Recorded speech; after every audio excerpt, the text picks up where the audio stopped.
Military medics. What's your most intense rescue? Saving a 7-year-old Afghan girl who'd been shot during a firefight, only to discover she was clutching a drawing she'd made for American soldiers. It was my second deployment in Helmand Province. We got called to a village after Taliban fighters had used it as cover during an attack on our convoy. When we secured the area, locals started bringing out wounded civilians who'd been caught in the crossfire. This little girl, maybe 60 pounds, was carried to me by her grandfather. She'd taken shrapnel to her abdomen and was losing blood fast. Her pulse was weak, breathing shallow, and she was going into shock. In the field, with limited supplies, this was about as bad as it gets. I started working on her while calling for a medevac helicopter. The thing is, she was conscious the whole time, just staring at me with these huge brown eyes. She wasn't crying or screaming, just looking at me like she was trying to figure out if I was going to help her or hurt her. Her grandfather was speaking rapid Dari, which I didn't understand, but our interpreter told me he was saying, "Please save her, she loves Americans." I thought he was just trying to get me to work harder, but I was already doing everything I could. The helicopter was 20 minutes out, which felt like forever.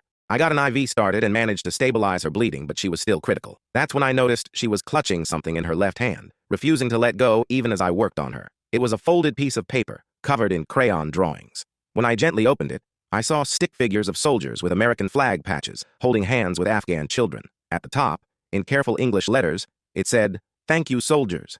The interpreter explained that she'd been working on it for weeks, hoping to give it to Americans she met. Her grandfather said she'd been practicing English words by listening to our radio broadcasts and wanted to show soldiers that not everyone in her village hated us. When the helicopter arrived, she was stable enough for transport. As they loaded her onto the stretcher, she pressed the drawing back into my hand and whispered something in English. "Keep safe." 3 months later, I got a package through military mail. Inside was another drawing, this one showing a little girl in a hospital bed, giving a thumbs up to a soldier. There was a photo of her smiling in a hospital gown, and a note in English. "Thank you for saving my life. I am learning to be doctor like you." That drawing still hangs in my home office. Sometimes when I'm having a bad day, I look at it and remember why we were really there.